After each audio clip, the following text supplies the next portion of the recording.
Perspektīvais veids, ar ko mēs vispār visvairāk vēlētos nodarboties, ka tieši kaut kādu dizaina projektu realizācija, tas varētu būt, kad ir kaut kādas skices vai idejas vienkārši, varbūt mēs vēlāk arī redzēsim video materiālus, kā tas izpaužās reāli un taisīt augšā no šīs, realizēt šīs te idejas, kas ir tikai uz papīra, realizēt reālā izskatā kaut kādā.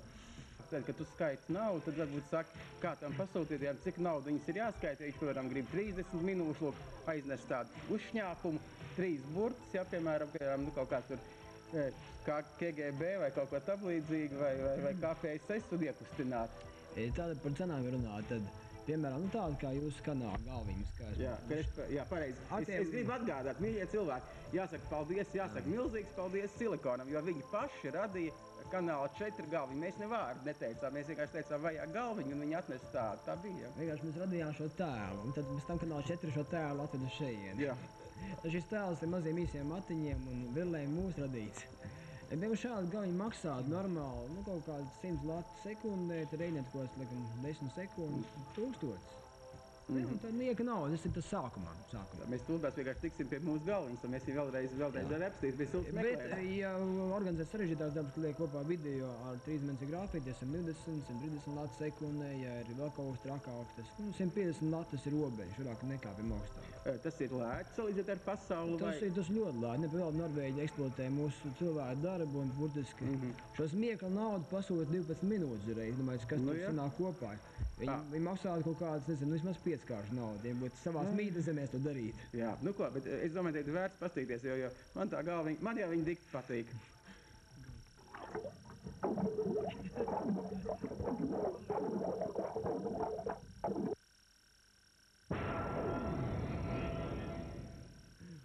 Kā teikt, latvieši pripliļi.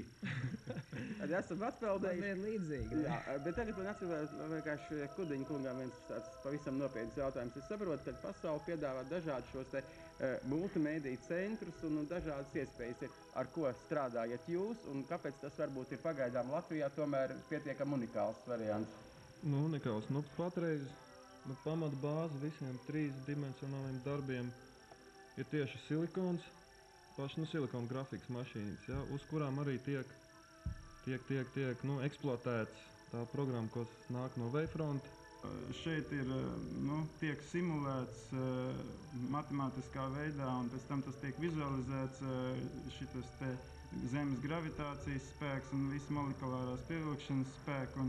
Tā faktiski ir tā joma, uz ko šobrīd praktiski nav spējīgi realizēt, nav iespējams realizēt ne uz vieniem citiem kompjuteriem, kā tikai silikona grafikas kompjuteriem, izmantojot šīs te ekskluzīvās programmas, kā piemēram ir Wavefront.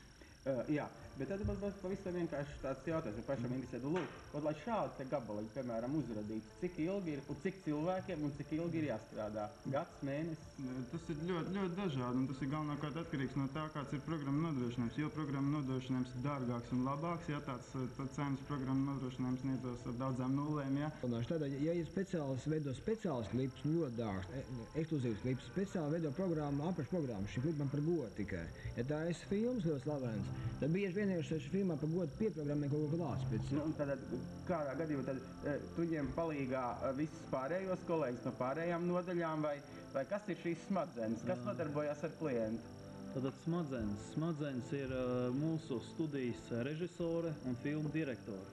Un, protams, mākslinieki, galvenais mākslinieks un studijas vadītājs un dizaineri. Kā tas iznāca, kad jūs esat silikons? Vai īstais silikons nav mazliet skaudīgs, vai silikona tā firma, vai kā tas ir? Vai jūs esat aizņēmušies no viņa, vai sadraudzīgās simbioze, vai kā tas ir ar to? Neapšaubām, ka es zinām līdzību šo silikona grafiku. Domāju, ka just, ka līdzība, ja. Ja, kad mēs startējām, mēs speciāli prasījām atļauju silikona grafiku Finlandi, vai drīkstam izmantot šādu nosaukumu. Viņi teica, vai not? Mums vienkārši, ja mēs silikona grafiku, mums ir tikai silikons. 2 burti savādāk, pēc tam, ka viens vārds, viņi teica, jā, kāpēc gan ne, un tā mums nav bijuši nekāda problēma. Mēs esam autorizētie dīleri Baltijā. Es zinu, ka tomēr ir ne tikai šī darbība, bet es nezinu, vai mēs par to tēmu runāsim, bet jums arī darbība, ka jūs esat zināmā mērā pārstāvat kādas firmas intereses, un ka jums, cik es saprotu, var iegādāties daudzas lietas par ļoti labām cenām, un daudz vienkārši to nemaz nezinu, jo visi skraida apkārt, un iegūt profesionālu apertūru un informāciju par profesionālu apertūru Latvijā nav viegli. Pirms te bieži jārunā uz Iberam jāstāst. Vienkārši kā mēs tam nokļuvām, sākām ar to, ka mēs veidojām šos darbiņus un imtī nāca ziņkārīgie padomu prasītāji. Kā to var, cik tas maksā, bet mēs reāli to strādājām. Mums beigās apnikts viss, mēs teicām, labi, jāliek tā lieta uz komerciāliem pamatiem, kodinās speciāli nodaļa, kas to dara kā tirgo un komplektē profesionālas sistēmas. No televīzijām līdz komputeru studijām, līdz multimediju sistēmām, bet tikai profesionālās. Mēs profesionāls domāt, principā, ir ražošanā, tad kaut kāda komerces darbība. Tur vēl profesionālu produktu mēģina atpilnīt viņa vērtību, bet tas būtu komerces darbība. Bet, piemēram, šīs kameras, kas jums šeit strādā, domātas ir profesionālam darbam. Tātad, vai es pateiktu kaut ko pārējiem, nezinu, tur 100,000 skatītājiem? Kādreiz populārāks bija kompjūters, jā, tagad jauns vārds dators. Ja, nu tad tur nāk profesionālās jau arī video kartes, audio kartes, jā, kur no kompjūtera bāzes var taisīt jau tieši video klipus, ierakstīt, apstrādāt, tur kombinēt, jā, arī te bija tas darbs, jā. Uz reāli jau video signālu likt virsū multiplikācijas un visas, jā. Mūsu lozungs katrā lauka sētā savu televīziju. Es ceru, ka piepildīsies. Bet reāli mūsu klienti Latvijas valsts televīzija regulāri apkalpojam, Baltkom TV, Pizza TV, uzskatām mūsu projektu no A līdz Z, līdz pat, tādi, kādi viņi ir. Ļoti daudz Big TV, pat ne tikai Rīgā, ar Rēzeni, Liepāju, Daugavpils, LTS. Un tas brīnišķīgi klienti, ka mēs, cik varam, tik palīdzam. Kad Gintars Kavats startēs ar savu televīziju, teiksim, nokomplektējuši savā lauka sētā savu televīziju, un startējuši. Lūk, bet tad uzreiz tāds, vai uz šobrīd, tas ir tāds varbūt arī ne īpaši korekts jautājums, vai jums arī ir konkurenti tepat kaut kur Latvijā vai Rīgā, vai zināmā mērā jūs esat monopolists laimīgā kārtā? Nē, neapšaubām, ka konkurenti citādi nebūtu interesanti. Mēs esam monopolis vienā ziņā. Pirmkārt, konkurenti mūsu paši, varētu bērni, mūsu audzēņi, Pizza TV, konkurenti ar to vien, ka tur strādā, pusi no māksliniekiem bijušie silikonisti vai konsumieši. Otra konkurenta mums varētu būt, ir tā studija Rīgā MTG, viņiem būs viena perfekta silikona grafiskā mašīna, tāda maz neliela beztrokšņa studija, bet plus viņām tur kāds čibena un zāģējums dara.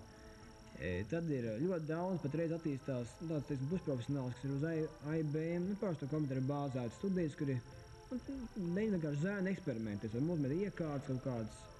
Spēlējāt, bet spēlējāt profesionāli, jau tā, ka tā pasties tā, ko tie mazie knausi arī dara. Un visā Baltijā 95% mašīnām Latvijā atrodas. Igaunijā ir smieklīgas 2, un Lietuvā kā 1 silikona grafiskā mašīna. Un tad varētu sist pie grūtiem, mēs skaļā balsī, tad tiešām ir mūsu nopelns, ka mēs esam veidojuši tādu invāziju Latvijā. Latvijā ir ievazājuši ļoti ekscelents, perfekts superkompjūteris. Paši būtiskākā. Es saprotu, ka jums tad ir jauns mājvietas, sālsmaizi. Es ar sālsmaizi vēl neesmu aizgājis.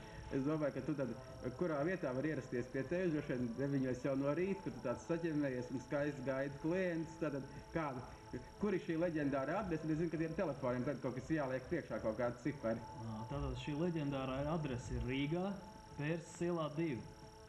Šī māja ir pazīstama ar to, ka tur viena slavena banka, piemēram, tāda kā Top banka bija pirmā stāvā. Pat cik mēs esam otrā stāvā, man tāda pārliecība, ka mūs neskars Top bankas liktenis. Tātad visi interesēti laipni lūgti un par jebkuru jautājumu varam izrunāt. Dienu mākslinieki strādā un saprogrammē tos kompjūterus, uzdod viņam darbu un pa nakti kompjūteri veic visus matemātiskos aprēķinus, lai beigās būtu tas, kas tiek uz ekrāna. Un tev Gintars Kavats kā vienmēr savā kabinetā dienu un nakti. Es satiku viņu no rīta, pusdienā un tagad arī vakarā. Laikam tagad arī brauc uz darbu. Es ēdu uz laiku kabinetā, graužu, ceru kafiju. Nē, viņš mānā. Viņi patiešām strādā tieši tāpat kā Kanāls 4. Paldies, kungi, par veiksmīgo darbu!